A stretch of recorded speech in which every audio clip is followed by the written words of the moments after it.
Здравейте, скъпи приятели и братя и сестри в духа. Този клип го правя, за да стигне до повече хора. Моля, споделете това видео. Много от вас знаете, защото с моя баща отворихме кухня. Тази кухня храни всички крайно нуждаещи в квартал Факултет. Вдовици, сираци, бездомни, наркомани. Също така пращаме финанси до Уганда, до пастор Емануел, който се грижи за всички бездомни. Там положението е трагично. Моля, ако искате да споделите това видео, натиснете share.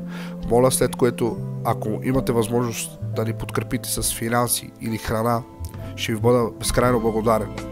Свържете се с мен на този номер, който е изписан в описанието. Моля, ако също така искате да съдействате, пишете ми на лично съобщение. Споделете това видео. Ще съм безкрайно благодарен. Бъдете благословени. Бог да ви благослови. Бъдете живи и здрави. Моля, ако имате възможност, да пропускате да ни помогнете.